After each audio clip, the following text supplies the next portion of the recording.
সম্মানিত উপস্থিতি, আমি আপনাদের মাঝে পবিত্র মহাগ্রন্থ আল কোরআন, এটার নাম কি? আল কোরআনুল কারীম। কোরআন এমন একটা শব্দ যে যখন কোরআন নাম আমাদের কানে আসে বা যখনই কোরআনের সাথে সম্পৃক্ত এই ধরনের কোনো কথা শুনি, মোট কথা কোরআন এবং হাদিসের কথা শুনি, আমাদের অন্তরটা শীতল হয়ে যায়। বলুন কথা ঠিক কিনা? আল্লাহু আকবার বলুন। এই কোরআনুল কারীম এমন একটি কিতাব, আল্লাহ পাক শুরুতে বললেন আলিফ লাম মিম, কথা ঠিক কিনা? এই তিনটা অক্ষর যখন আমি আপনি শুধু জবান দ্বারা উচ্চারণ করব, সঙ্গে সঙ্গে আল্লাহ পাক 30টা নেকি লিখে দিবেন। বলুন সুবহানাল্লাহ। এছাড়া আর এমন কোন পুস্তিকা, লিখনি, কবিতা, পদ্য, গদ্য, কোন কিতাব নাই, কোন এইরকম মহাগ্রন্থ নেই যেটি উচ্চারণ করলে আল্লাহ পাক আপনার আমল নামায় 10টি নেকি দিবেন। শুধুমাত্র কিসের দ্বারা দিবেন? এই কোরআন কারীম তেলাওয়াত করে। সুবহানাল্লাহ বলেন। এরপরে আল্লাহ পাক বললেন যালিকাল কিতাব, তোমরা তো এটা হাতে নিয়েছো, এটা পড়া শুরু করেছে, তোমরা কি জানো এটা কি কিতাব, এটা কেমন মহাগ্রন্থ? এটা এমন একটি কিতাব, আল্লাহ পাক নিজে পরিচয় করিয়ে দিচ্ছেন। যালিকাল কিতাব, এমন একটা কিতাব, লা রাইবা ফি, যেই কিতাবের মধ্যে কোনো ভুগিযুগি নাই, ভংসং নাই, রং নাই, কোনো ভুল নাই, ডাউট নাই, সন্দেহ নাই। বলুন মারহাবা।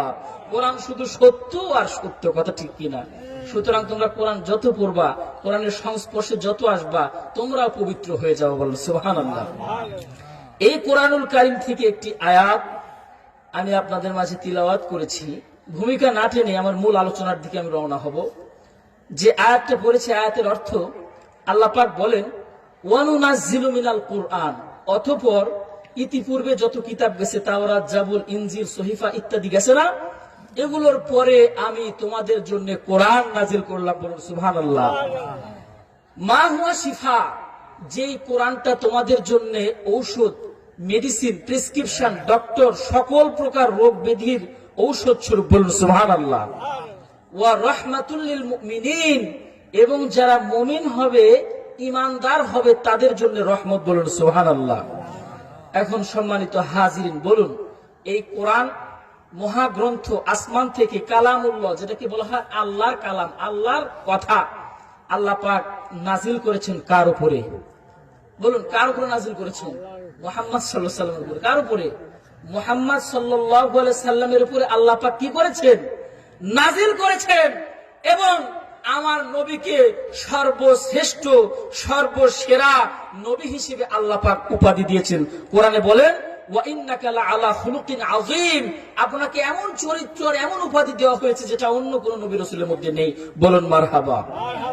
আমার আল্লাহ রাব্বুল আলামিন কোরআনুল কারীমের মধ্যে ইরশাদ করলেন এটা এমন একটি কিতাব, অতঃপর আমি আল্লাহ তোমাদের উপরে নাজিল করলাম মা হুয়া শিফা, যেই কিতাবের ভিতরে রয়েছে তোমাদের জন্য শিফা বা ঔষধ। মানুষের ব্যাধি বা অসুখ দুই ধরনের আছে। কয় ধরনের? একটা হচ্ছে শারীরিক ঔষধ, একটা হচ্ছে শারীরিক অসুখ, আর একটা হচ্ছে মানসিক বা আত্মার অসুখ। আমরা যখন মারা যাব, মারা যাওয়ার পরে যে জীবনটা শুরু হবে সেইটাই হচ্ছে আত্মা বা রূহের জগৎ। এই উভয়ের ঔষধ আল্লাহ পাক কোরআনে রেখেছেন। বলুন সুবহানাল্লাহ। তাহলে সব সমস্যার সমাধান আল্লাহ পাক দিয়ে দিয়েছেন। আর কোনো টেনশন আছে? এজন্য সবাই আওয়াজ করে বলুন সব সমস্যার সমাধান, সব সমস্যার সমাধান আল কোরআনের আলো সব জায়গায় জ্বালো। কি বলেন? আল কোরআনের আলো সব জায়গায় জ্বালো, ঘর, সংসদ ইত্যাদি সব জায়গায় জ্বালো। কথা ঠিক কিনা? বলুন আল কোরআনের আলো। এরপরে সম্মানিত হাজির, এই কোরআন আল্লাহ রাব্বুল আলামিন আমার নবীর উপরে নাজিল করলেন, এমন একজন নবী যেই নবীর উপাধি আল্লাহ পাক দিলেন ওয়ামা আরসালনাকা ইল্লা রাহমাতাল লিল আলামিন। আমার আল্লাহ বলেন যেমন ভাবে আমি হলাম রহমানুর রহিম, আমি আল্লাহ হলাম দয়ার সাগর, মায়ার সাগর, অনুরূপ ভাবে আমার নবী মুহাম্মদ তিনিও হলেন রাহমাতাল লিল আলামিন। মারহাবা বলেন। তাহলে যেই মহামানবের উপরে আল্লাহ পাক কোরআন নাজিল করেছেন, এই মহামানবকে আগে চিনতে হবে, জানতে হবে, কথা ঠিক কিনা? সম্মানিত উপস্থিতি, যখন মরুর প্রান্তে আরব দেশে আমার নবী যখন দুনিয়াতে আসলেন, বলেন মারহাবা, যেমন ভাবে প্রতিদিন সকালে সূর্য উদিত হয়, আবার সন্ধ্যায় সূর্য ডুবে যায়, আমার নবী যখন দুনিয়াতে আসলেন মনে হলে যেন আবার নতুন একটা হেদায়েতের আলো, হেদায়েতের সূর্য। মারহাবা বলুন। এবার আল্লাহর নবী দুনিয়াতে যখন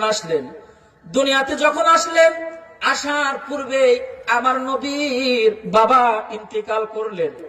এবার শিশু মুহাম্মদ সাল্লাল্লাহু আলাইহি সাল্লাম যখন দুনিয়াতে আসলেন, দুনিয়াতে আসার পরে সেই যুগে মক্কা মদিনায় একটা সিস্টেম চালু ছিল, যদি কোনো নবজাতক শিশু বাচ্চা জন্মগ্রহণ করত, তার শৈশবে বিভিন্ন গ্রামগঞ্জে পাঠানো হতো। কি করা হতো? বর্তমান শহরের ছেলেমেয়েরা যেরকম ভাবে জিমে যায়, ব্যায়াম করতে যায়, সুইমিং পুলে সাঁতার কাটতে যায়, সেই সময়ে মক্কা নগরীতে সিস্টেম ছিল, মক্কা মদিনায় কোনো বাচ্চা যদি জন্মগ্রহণ করত সম্ভ্রান্ত পরিবারে, ওই বাচ্চাকে গ্রামের হাওয়া বাতাসের জন্য গ্রামে পাঠানো হতো। সুবহানাল্লাহ বলেন। তাহলে পৃথিবীর শুরু থেকে আল্লাহ নবী বুঝিয়ে দিয়েছেন গ্রামের পরিবেশ স্বচ্ছ, কথা ঠিক কিনা? শহরে এক ফ্ল্যাটে মানুষ মারা গেলে পাশের ফ্ল্যাটের মানুষ খবর পায় না, কথা ঠিক কিনা?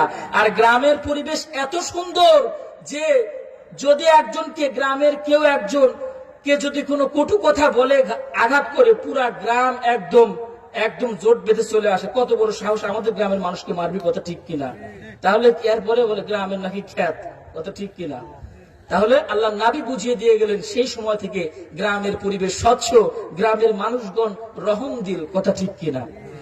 সম্মানিত উপস্থিতি, এবার খেয়াল করবেন, এবার মক্কা নগরীতে যখন ওই মৌসুম চলে এলো, একটা মৌসুম আছে, যেমন আমাদের দেশে ধানের মৌসুমে ধান বিক্রি হয়, কথা ঠিক কিনা?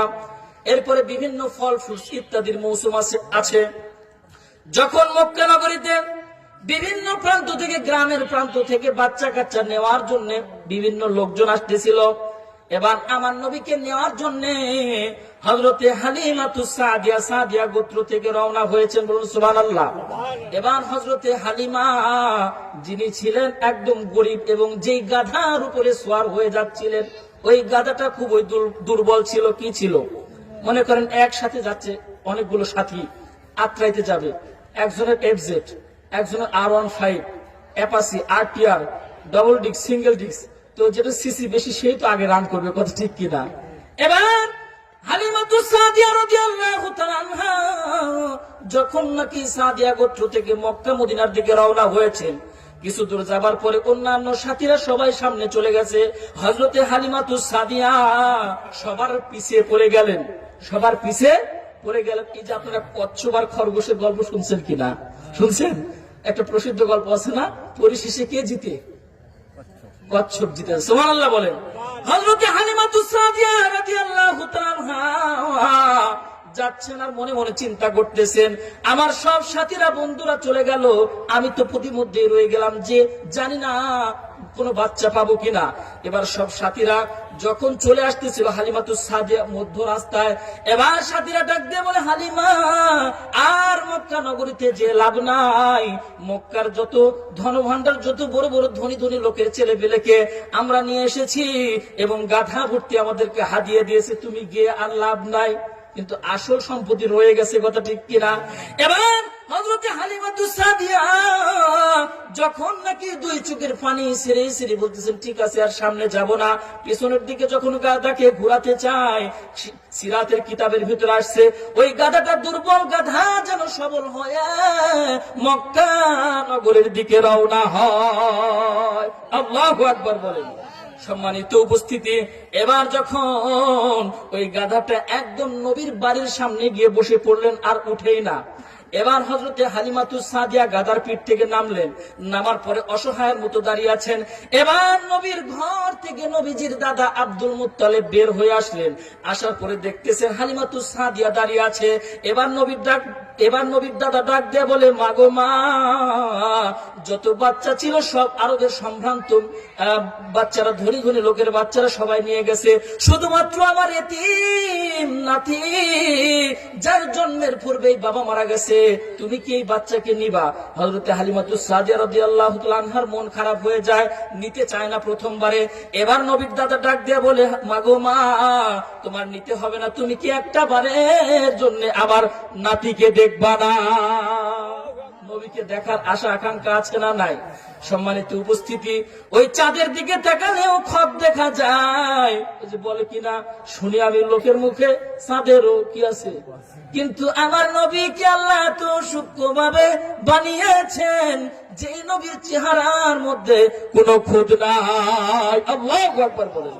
সম্মানিত উপস্থিতি, এবার হালিমাতুস সাদিয়া, কারণ মেয়ে মানুষের মন তো কিন্তু একটু নরম হয়, কথা ঠিক কিনা? দেখবেন মেয়ে মানুষকে, আমরা পুরুষ মানুষ আমরা চালাক বেশি, শক্ত বেশি, কিন্তু মেয়ে মানুষ কথা যেটা দিবে সেটাই রাখবে, কথা ঠিক কিনা? ভোটের সময় যদি মেয়ে মানুষের কাছে গিয়ে বলা হয় যে যার রিকোয়েস্টটা যত বেশি হবে, যে যত কিছু বল, ভোটটা কিন্তু তাকেই দিবে, কথা ঠিক কিনা? কারণ এটা 100% সত্য। মা বোনদের মন নরম, যদি কথা দিয়ে থাকে, ওকে যে যেটাই বুঝাক, না বাবা কথা দিয়ে রাখছি, এবার আমাদের তোফাজ্জল চেয়ারম্যানে ভোট দিব, কি মার্কা? ঘোড়া মার্কা, আর যে যেটাই বলো কাজ হবে না, কথা ঠিক কিনা? কারণ মা বোনদের প্রিয় 100% যেটা কথা দেয় মনের মধ্যে কিন্তু ওইটাই বাজে, কথা ঠিক কিনা? এজন্য মায়ের মর্যাদা আল্লাহ পাক বৃদ্ধি করে দিয়েছেন, সুবহানাল্লাহ বলেন। এবার হযরতে হালিমাতুস সাদিয়া ডাক দিয়ে বলেন, ও দুনিয়ার নবীর উম্মত উম্মতিনীরা রে, আমি যখন ঘরের মধ্যে প্রবেশ করলাম, আমি খেয়াল করে দেখি আব্দুল্লাহর ভাঙ্গা ঘরে, ভাঙ্গা কুঠিরে ছেঁড়া একটা চাদরের উপরে যেন পূর্ণিমার চাঁদ শুয়ে আছে। আল্লাহু আকবার বলেন। এবার হযরতে হালিমাতুস সাদিয়া চমকে উঠলেন, জীবনে কত বাচ্চা দেখেছি, কত শিশু দেখেছি, এত সুন্দর শিশু তো আমি দেখি নাই, আমার টাকা পয়সার দরকার নাই, শিশুকে আমি নিব। এবার হযরতে হালিমাতুস সাদিয়া যখন নাকি আমার নবীকে কোলে নিলেন, আমার নবীকে কোলে নেওয়ার সাথে সাথে হালিমা বলেন, আমার অন্তরের মধ্যে একটা প্রশান্তি চলে আসলো, বলুন সুবহানাল্লাহ। ওই নবীর বরকতে কি অন্তর প্রশান্তি হবে না? এখনো যদি অনেকে যারা হজ করেছেন, মক্কা মদিনা নবীজির রওজার পাশে গিয়ে যদি সালাম দেওয়া যায়, এর চাইতে বড় আনন্দের বিষয় আর কিছু নাই। আমরা যেতে চাই, মদিনায় যেতে চাই। সম্মানিত মুসল্লিয়ান ইকরাম, এবার খেয়াল করবেন, হালিমাতুস সাদিয়া রাদিয়াল্লাহু তাআলা আনহা যখন নাকি গাধার পিঠের উপরে চড়ছেন এবং শিশু মুহাম্মদকে কোলের মধ্যে নিয়ে বসছেন, হালিমা ডাক দিয়ে বলে, ও দুনিয়ার উম্মতেরা রে, যেই গাধাটা আসার পথে আসতে পারতেছিল না, যাবার পথে ওই গাধাটার স্পিড এত বেড়ে গেছে, মনে হচ্ছে যেন R15 যাচ্ছে, বলুন মারহাবা। এবার হযরতে হালিমাতুস সাদিয়া আমার নবীকে নিয়ে যখন তার সাদিয়া গোত্রের মধ্যে চলে গেলেন, নবীর বরকতে, আমার নবীর বরকতে হযরতে হালিমাতুস সাদিয়া বাসার মধ্যে, ঘরের মধ্যে এত বরকত, সমস্ত অভাব অনটন দূর হয়ে যায়, বলুন মারহাবা। সম্মানিত ভাইরা বন্ধুরা আমার খেয়াল করবেন, এবার একটানে যখন আমার নবীর বয়স 25 বছর হয়ে যায়, কত বছর? আমার নবীর বয়স যখন 25 বছর হয়, যৌবনে যখন পা দিলেন, এবার যৌবন কালে সবচেয়ে যে কাজ নবী আমাদের শিখিয়ে গেছেন, একটা কর্মসংস্থানকে খুঁজতে হবে, কথা ঠিক কিনা? কর্পোরেট লাইফকে তালাশ করতে হবে, কারণ বসে থেকে খাওয়াটা আল্লাহর নবী নিজেই খায় নাই। সুতরাং যারা সমাজে বসে থেকে খায়, ঘোরা বেড়া খায়, চাটি মারে খায়, 2 নম্বরই করে খায়, এটা আল্লাহর রসুল তাদের কাছে, আল্লাহ এবং আল্লাহর রসুলের কাছে তারা অপছন্দনীয়, বলুন কথা ঠিক কিনা? এবার আল্লাহর নবী 25 বছর বয়সে একজন মেয়ে মানুষের রাখাল ছিলেন, বলুন আল্লাহু আকবার। এই মেয়ে মানুষের নাম কি আপনারা জানেন? মারহাবা বলুন। হযরতে খাদিজাতুল কুবরা রাদিয়াল্লাহু তাআলা আনহা, মা খাদিজার দেশে রাখালিয়া বেশে নবী আমার বকরি চড়াইতে, আল্লাহু আকবার বলেন। দেখে নবীর মজেজা, ধন্য হলেন বিবি খাদিজা, জীবন জৈবন করিলেন অর্পণ। আল্লাহু আকবার বলেন। আল্লাহর নবী অনুর নবী গো, আপনি নবী আমার জীবনের জীবন। আল্লাহু আকবার বলেন। এবার হযরতে খাদিজাতুল কুবরা রাদিয়াল্লাহু তাআলা আনহা ডাক দিয়ে বলেন, মুহাম্মদ যখন ওই মাঠের মধ্যে বকরি চড়ানোর জন্য যায়, সৌদি আরবের কিন্তু বাবা ঠাটা পোড়া রোদ, যারা হাদিকায় বা মাজরায় কাজ করেন তারা জানেন রৌদ্রের তাপ কেমন। শামসিয়াতুল কাবিরা মানে কি অনেক তাপ, কত ঠিক কিনা। এবার হালিমাতুস সাদিয়া ডাক দিয়ে বলেন, আমি ওই যুবক মুহাম্মদের দিকে লক্ষ্য করে দেখি, আমার নবী যেখানে বকরি চড়াইতে যায় মাথার উপরে কোনো ছাতার প্রয়োজন হয় না, এক খণ্ড মেঘ এসে আমার নবীর মাথায় ছায়া দেয়। আল্লাহু আকবার বলে। কারণ নবীর গায়ে রৌদ্রের তাপ লাগবে আর নবী ঘামবেন, আল্লাহ কি এটা সহ্য করতে পারেন? এবার হযরতে খাদিজাতুল কুবরা রাদিয়াল্লাহু তাআলা আনহা নবীর সৌন্দর্য, নবীর এত সুন্দর আচরণ, অ্যাটিটিউড, সততা এবং নবীর অনেস্ট, এই সবগুলি দেখে নবীর জন্য পাগল হয়ে যায়। বলুন মারহাবা। এবার হযরতে খাদিজাতুল কুবরা মনে মনে একটা নিয়ত করলেন যে আমি মুহাম্মদকে বিয়ে করতে চাই। এখন এই কথাটা তার পাশে দাসী ছিল, যে বান্ধবী বলে, মেয়ে মানুষের বান্ধবী থাকে না, বান্ধবী থাকে, বউ থাকে, আন্টি থাকে, কত কি থাকে না। তো মেয়ে মানুষের একটা বিশাল বড় একটা গুণ, যে যতক্ষণ পর্যন্ত বান্ধবীর সাথে, বউয়ের সাথে, খালার সাথে ওটা শেয়ার না করবে ততক্ষণ পেটের কথা হজম হয় না। কথা ঠিক কিনা? পেটের ভিতরে কথা রাখতে পারে, এই জন্য বুঝে শুনে কথা বলবেন, ঠিক আছে? হ্যাঁ, আর কিছু না হলে এখন তো সোশ্যাল মিডিয়া, না হলে ফেসবুকে একটা স্ট্যাটাস দিয়ে ফিলিংস গুড। কথা ঠিক কিনা? এবার হযরতে হালিমাতুস সাদিয়া কিতাবের ভিতরে আসছেন, তিনি নবীকে পেয়ে এত ধন্য হয়ে গেলেন, তার জীবনটাই যেন পাল্টে গেল। কথা ঠিক কিনা? যদি একজন নবমুসলিম যে হিন্দু ছিল, সে মুসলমান হবার পরে তাকে যদি জিজ্ঞাসা করা হয় এখন আপনার লাইফ কেমন চলতেছে, সে বলবে আমি নতুন একটা জীবন ফিরে পাইছি। কথা ঠিক কিনা? এবার হযরতে খাদিজাতুল কুবরা রাদিয়াল্লাহু তাআলা আনহা তার পাশের দাসী বা সাথীকে ডাক দিয়ে বলতেছে, বান্ধবী তোমাদের সাথে একটা কথা বলতে চাই, শেয়ার করতে চাই। ঠিক আছে, বলুন কি কথা? আমি ওই 25 বছরের যুবক মুহাম্মদকে বিয়ে করতে চাই, তোমাদের মতামত কি? এবার দাসী বলতেছে, আপনার বয়স 40 বছর আর মুহাম্মদের বয়স 25 বছর, কেমনে করে সম্ভব? কথা ঠিক কিনা? 40 গেল, 50 গেল, 60 বছরে আবার জৈবন পেল। কথা ঠিক কিনা? এখন তো এগুলো সব সম্ভব হচ্ছে। কেমনে করে সম্ভব হচ্ছে? 17-18 বছরের তিশা আর 60-70 বছরের কি নাম ওর, মোশতাক। মোশতাককে কেমনে করে বুঝি না কারবার, কেমনে কি, মাথায় নষ্ট মামা। কথা ঠিক কিনা? কেমনে সম্ভব? মানে জগৎ কি? আগে আমরা গ্রামগঞ্জে মনে করতাম যে মাসনা লাগাচ্ছে, জাদু করছে। তো যারা স্মার্ট, ওরা বড় বড় শিক্ষিত, ওরা তো এগুলো বিশ্বাস করে না। তো একটা 17-18 বছরের মেয়ে 70 বছরের কি, ওর নাম কি বললাম, মোশতাক, ওই বুড়া কেমনে করে পছন্দ করে, কেমনে কি, মাথায় তো চলে না। কথা ঠিক কিনা? এবার হযরতে খাদিজাতুল কুবরা রাদিয়াল্লাহু তাআলা আনহা যখন নাকি বিবাহের প্রস্তাব দিলেন, এখানে বৈবাহিক জীবনটা যখন সামনে আসবে, ইম্পর্টেন্ট কথা সবাই খেয়াল করবেন। নবীর বয়স 25 বছর আর আমার আম্মাজান খাদিজার বয়স 40 বছর। তবে খাদিজাতুল কুবরা বিধবা ছিলেন। কি ছিলেন?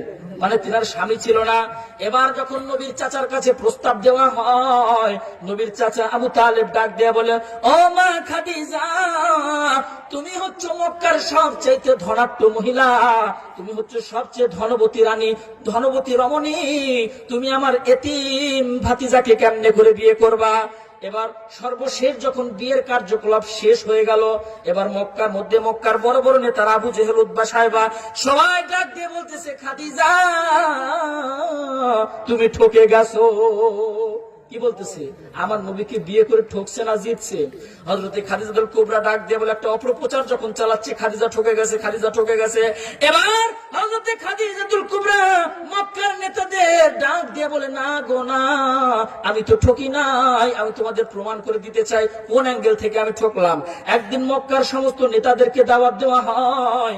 দাওয়াত দেওয়ার পরে বলতেছেন, ও মক্কার বড় বড় নেতারা, আপনাদেরকে আমি সম্মান সূচক ভাবে বলতে চাই, আপনারা অনেকেই ভাবতেছেন বলছেন আমি যুবক মুহাম্মদকে বিয়ে করে ঠকে গেছি, তাহলে আজকে আপনাদের সামনে প্রমাণ করতে চাই এই বিয়ের বিষয় যখন সামনে আসবে, আল্লাহ নবী হাদিসের মধ্যে বলেন তুনকাহুল মারআতু লিআরবাঈন, 4টি জিনিস দেখে তোমরা বিবাহর প্রস্তাবে আগাও। কয়টি জিনিস?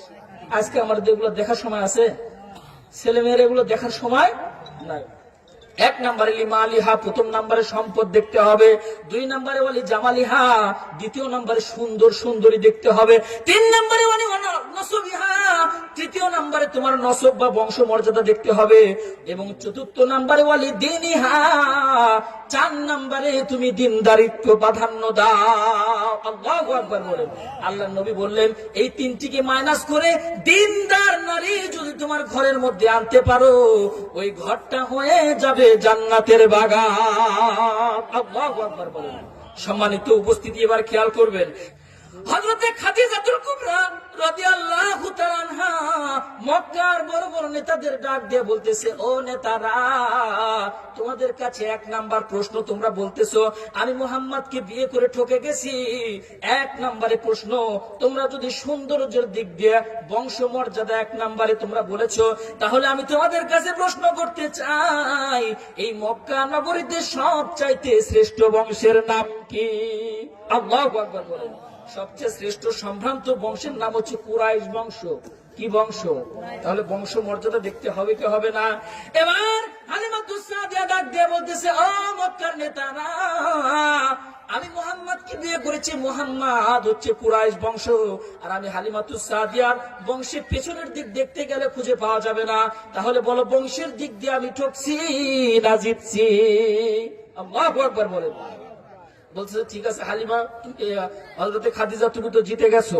এবার 2য় নম্বরে প্রশ্ন, তোমরা বলতেছিলা যে সৌন্দর্যের দিক দিয়ে তোমরা বলতেছে, তাহলে আমি তোমাদের কাছে প্রশ্ন করতে চাই, আমি 40 বছর বয়সে 25 বছর যুবক মুহাম্মদকে বিয়ে করেছি, তাহলে এই দিক দিয়ে বলো কে জিতছে? এবার মক্কার বড় বড় নেতারা যখন আমার নবীর চেহারার দিকে একবার তাকাইছে, আর চেহারা ফেরাতে পারে না। আল্লাহু আকবার। আমার আল্লাহ আমার নবীকে এত সুন্দর করে বানিয়েছেন। ও যুবক যুবতী ভাই বোনেরা, আজকে তোমরা সুন্দর সুন্দরী তালাশ করো নায়ক গায়কের মধ্যে, কথা ঠিক কিনা? বিটিএস কে রোল মডেল মনে করো, টিকটকার কে রোল মডেল মনে করো, অমুক ইউটিউবার কে রোল মডেল আর সুন্দর সৌন্দর্যের প্রতীক বলো।